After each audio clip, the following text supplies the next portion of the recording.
പുള്ളിയുടെ നല്ല സ്റ്റോറി ഉണ്ട്. നല്ല വെള്ളത്തിനടിയിലൊക്കെ കുറെ സീക്വൻസ് നല്ല റിയലിസ്റ്റിക് ആയിട്ട് വന്നിട്ടുണ്ട്. ഒന്നും പറയാനില്ല. പ്രത്യേകിച്ച് കടലിൽ വെച്ച് ചിത്രീകരിച്ച അപൂർവം ചില സിനിമകളിലൊന്നാണ്. കാണേണ്ടതാണ്, അത് കാണേണ്ട രംഗങ്ങളാണ്. അടിപൊളിയാണ്. ഒത്ത ഇടിയെന്ന് പറഞ്ഞാൽ ഇടിയൊന്നും നമ്മൾ നിരാശപ്പെടുത്തില്ല. അടിപൊളി പരിപാടിയാണ്. തകർത്തിട്ടുണ്ട്. രാജ്ബി ഷെട്ടിയോ കണ്ടു നോക്ക്, പൊളിയാണ്. ഗംഭീരം.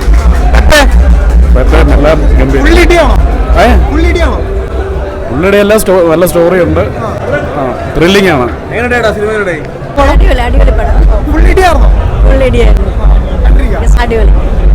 നല്ല ആക്ഷൻ മൂവിയല്ലേ. പെപ്പയുടെ ഇതുവരെ വന്നതിൽ ഒരു വ്യത്യസ്തമായ ഒരു ക്യാരക്ടറാണ്. പിന്നെ കടൽ പ്രമേയം വെച്ചുള്ളൊരു മൂവി. രാജ്ബി ഷെട്ടി എങ്ങനെയുണ്ട്? എല്ലാവരും നന്നായിട്ട് എല്ലാവരും നന്നായിട്ട്. മാത്രമല്ല അവരുടെ ക്യാരക്ടേഴ്സൊക്കെ വളരെ വർക്കൗട്ടായി വന്നിട്ടുണ്ട്.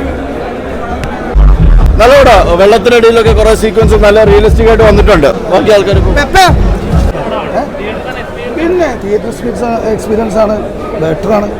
ഭയങ്കര വിഷ്വൽ ആംബിയൻസ് ആണ്. അടിപൊളി പടം. ഒന്നും പറയാനില്ല. ഗംഭീരം. രാജ്ബി ഷെട്ടി പൊളിയാണ്. കടലിലെ സ്രാവൊക്കെ ആയിട്ടുള്ള സീനൊക്കെ എങ്ങനെയുണ്ട്? ഓടോ അതൊക്കെ ഭയങ്കര തിയേറ്റർ എക്സ്പീരിയൻസ് ആണ് പടം. ആ തിയേറ്ററിൽ തന്നെ പോയി കാണേണ്ട പടമാണ്. അടിപൊളി പടം. ഫുള്ള് കടലിൽ തന്നെയാണോ? പിന്നില്ലേ.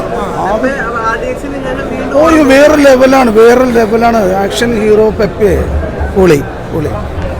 പടം അടിപൊളി പടമാണ്. RDXന് ശേഷം സോഫിയ പ്രോ നിർമ്മിച്ച സൂപ്പർ ഹിറ്റ് ഒരു മൂവിയാണിത്. പെപ്പയുടെ വേറെ ലെവൽ ഫൈറ്റാണ്. പ്രത്യേകിച്ച് കടലിൽ വെച്ച് ചിത്രീകരിച്ച അപൂർവം ചില സിനിമകളിലൊന്നാണ്. കാണേണ്ടതാണ്, അത് കാണേണ്ട രംഗങ്ങളാണ്. രാജ്ബി ഷെട്ടി അടിപൊളി. ഒന്നും പറയണ്ട, സൂപ്പർ ആയിട്ടുണ്ട്. മൊത്തം ഇടിയല്ല, നല്ല മൂവിയാണ്. കഥയുണ്ട്, അതിനോടൊപ്പം ഫൈറ്റ് ഉണ്ട്. കാണാൻ ഒരിക്കലും ബോറടിക്കില്ല. ഇരുന്ന് കാണാൻ പറ്റും. Super hit.